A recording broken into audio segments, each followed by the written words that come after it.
I promise you, because I'm a funny guy and I laugh a lot, and I always tell everyone the funniest guy in the room and the saddest guy in the room is probably the same person. And I truly knew that. But I went to. Do you mind if I tell you the story? No, go ahead. I went to rehab. Ooh, Jesus Christ! I just turned 21 and I'm 30. I just turned 30, so 9 years ago. Okay. I moved to Midland. I had lost a relative, one of my foster families, my foster mom's sister, pretty much. So she's technically my foster aunt. Yeah. But that just sounds weird to say that. So, but she was the same age as me, and so when you say that, it sounds like an older woman. But she was like 2 weeks older than me. Okay. And so we got along really well. We're like really good friends, and she had passed away, and like I felt a lot of guilt for it here, and it was just a lot for me to handle. So I decided I was going to move to Midland. A buddy of mine was working in the oil field there. So he was telling me, hey, just come down, like you can get a job. I was working at IHOP here. He's like, just come work at the IHOP there, and eventually I'll get you into the oil fields. And I'm like, dude, my life fucking sucks here anyways. I was already pretty depressed. I was drinking every night, popping pills, just doing crazy shit. And so I'm like, you know what? I need a fresh start. And so I did. I moved with him to Midland.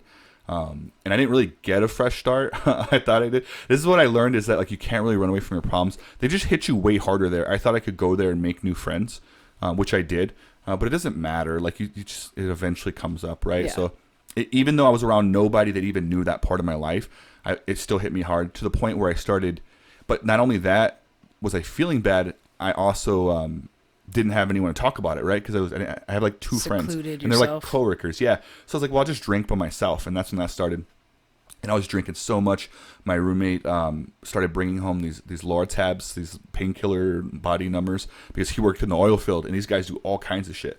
And I remember he had like a giant box of them, and he bought them for because he's making good money. Wow. I think he paid like $600 worth of all these pain pills, and he just put them on the counter. He's like, dude, I pop these all day, so if you get bored, you can take some. I was like, all right, cool. Okay. So I would drink, I pop some, they were fun, I pop more. It was to the point where I was popping like 6 to 8 at a time. I don't know anything about pills, so I don't know the milligrams or like... Too much. Way too much. To the point where I couldn't get off the couch, and I had to sit there for like a few hours to regain, because they're like muscle relaxer painkillers. So I had to wait until I could feel my arms and stuff again. Wow. But it was super relaxing, and I didn't feel any pain, so that was kind of cool.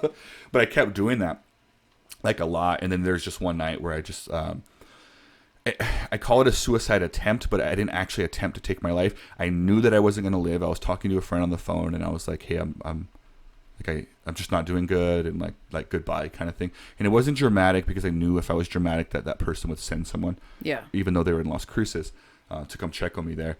And so I knew all that. The fact that I knew that and was trying to prevent it, for whatever reason, I felt like I had a weird moment where I was like, I really wanted to die, but I felt like I deserved the opportunity to figure out why I feel that way.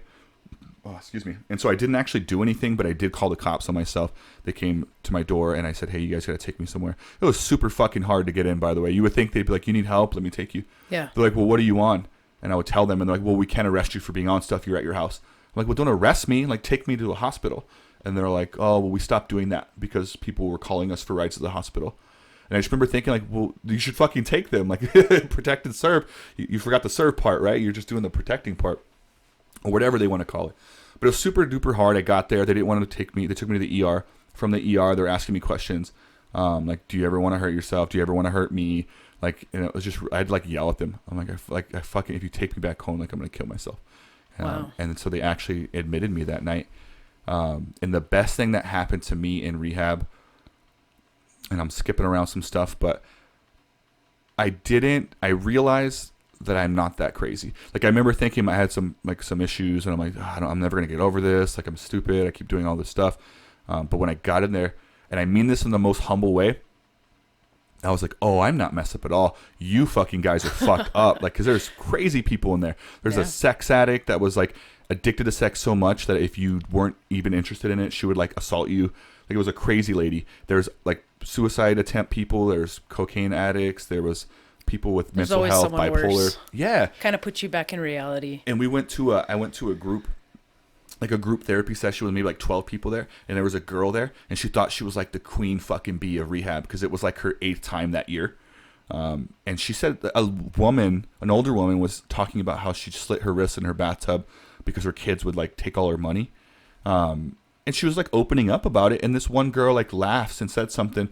And I was, what the fuck's your problem? She was like, oh, she told that lady, oh, it's not like, don't act like you're never coming back here or something like that, or something stupid. And I was like, what the fuck's wrong with you? Like, because I related to me, and I'm like, you think you're fucking cool because you've been here a million times? Like, it just means you don't fucking like, you're not trying at all. And then she told me the same thing. Don't act like you're not coming back. I was like, fuck no, you'll never see me here. I like yelled at everyone. You fuckers are crazy. I will never see you guys in here ever again. You will never find me in here with you crazy bitches. Like, I just went off with her, which made me look pretty crazy.